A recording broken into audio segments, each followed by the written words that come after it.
All right, once again, good morning to you from Bivane Dam, and what a fantastic adventure this has been. I hope you've enjoyed it, and the fact that we're able to come live to you every single morning and just talk to you about this journey of water and educate you with some of those fantastic facts that we've been showing you through these few days are things to help you and I just change our lifestyles and change the way we see water and how important it really is in our lives. So, as we say, this journey is continuing, and today takes a little bit of a different turn because this actual dam behind me, the Bivane Dam, was built for the purpose of the sugar farmers. So this was built to help them, and I mean, look at this. It's an amazing construction that, as I said to you in the previous crossing, is sitting at 95% capacity, and this is what we wish all our dams looked like. We really did. So here is Vaughan Koopman, who's going to be talking to us a little bit about this dam and the area, because I mean, he is one of the project managers for WWF. So good to have you here, and welcome to Morning Live. Thank you, Leanne. Yeah. So we talk about this dam, we talk about this area.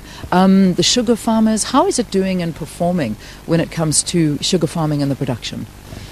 Okay, well, as you said, this dam was built by the farmers for their irrigated agriculture, and without the security of this water in dry times, they wouldn't be able to farm. And agriculture, irrigated agriculture, and agriculture in general in South Africa is a very important part of our economy. Without water, farmers can't farm, the rural economy obviously takes a hit. So it's really, really important that water is used wisely. It's the mainstay of the rural economy. This dam also supplies Pongola town and surrounding areas for potable water. So it's not only important for agriculture, but also important for potable water and household water supply. Because I mean, this, which is quite interesting, and I think a lot of South Africans don't necessarily know that this is a privately run dam. This is privately owned, and there were times, obviously, in the times of drought in this area, which was very severely hit. This dam was helping out, and the suppliers here were helping. Absolutely. So it goes to show that, especially in times of climate change, where our rainfall is becoming more erratic, we need greater surety of water, and how we manage it is so vital. We've seen the drought in Cape Town. Until recently, this dam was at 10%, and very fortunately we had good rainfall in the last few months, and it's come up to 95%. But that is no reason not to manage our water resources carefully. Yeah. There are limited, there's virtually no space anymore as such, no suitable sites for extra dams. So dams are not necessarily the long-term solution. We can't build any more dams, so we've got to look at managing the water that exists even more carefully, and that comes into how do we manage our catchments. The water comes from upstream, rain falls on the land, runs off the land surface, goes into the underground water, into our rivers and into our dams. So if we don't look after our catchments well, we are not going to have clean, sufficient water. So what we're going to see today is how this water is used, and we're going to talk about how some of the land management practices that serve water production and water quality. And really that's what we are trying to put out, that message, is that it's all very well saving water in terms at a house, but we've also got to look after our catchments that are producing this water for us. Incredible. I just, you had me stuck at 10% capacity not so long ago. Imagine that. With me here is Hlubi Mboya. I mean, you'll recognize her from everywhere, doing everything. And she's a part of this journey as well. I mean, Hlubi, can you picture this being 10% full? We're sitting at 95% now. Can you believe it? Good morning, South Africa. You know what? People pray for the things that we take for granted.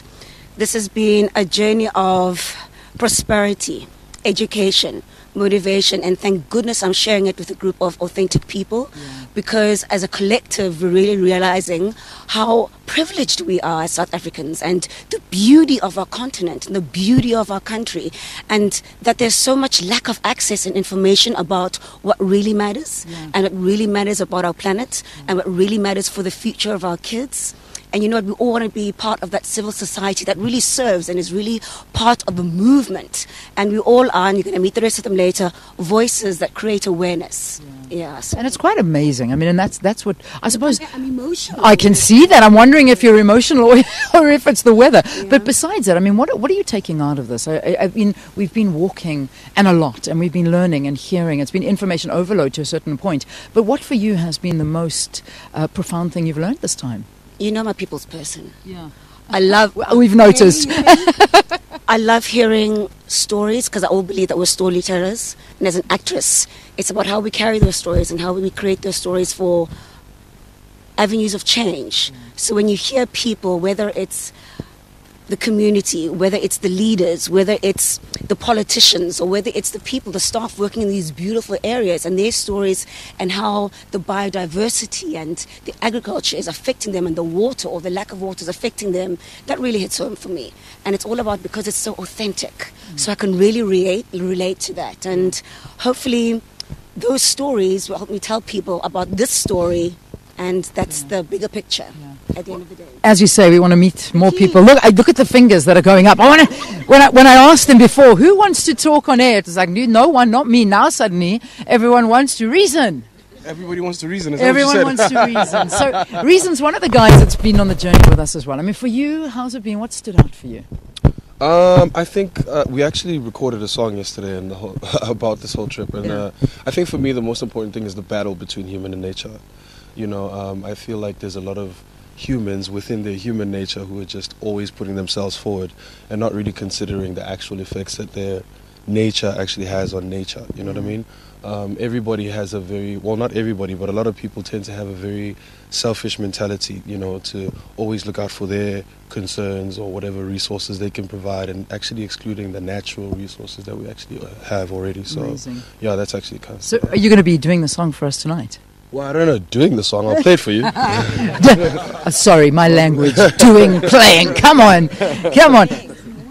So we got Miss Earth with us as well, or one of the finalists from Miss Earth 2017. For you, I mean, this is what you stand for. How's it been for you? It's been absolutely amazing. I think one of the things that stood out for me was visiting the abandoned Makatieskop coal mine, which taught us a lot about the importance of mines rehabilitating their area of operation immediately after they done mining, because that mine, it stopped operation over 30 years ago, but already it still poses as a environmental risk, because one of the things we learned yesterday is that some of the residue that still comes out of the mine, it's metallic and acidic chemicals that have contaminated the water there, and the water is like the only water source in the area for the community. And some of the livestock that walk around, they can't even drink water from there. So it's something that opened my eyes a bit about, is it the fact that in South Africa, are we going to choose economic sustainability or environmental sustainability? Is money more important than our livelihood? So it's something that we need to look into, but it really taught me a lot as a Miss Earth finalist, because one of my responsibilities is environmental awareness. Yeah. And it's a big thing. I mean, that's the one thing that that came out of it for me, and it was quite a profound thing to realize that when we talk about environmental pollution, once you've done it, it's not curable. So you've got to stop it before it happens, and that's the real thing. Guys, I've run out of time. There's Ryan. By the way, this is Ryan. Remember the guy? You might not recognize him. He's all clothes on this time. So Ryan, well done. How was that swim? Good. Fantastic. Just absolutely beautiful in nature, in water. I loved everything. That's awesome.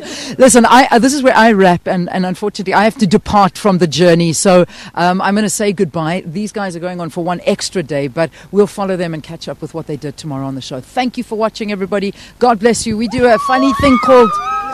Let's do the shop. Can we do the shop, everyone?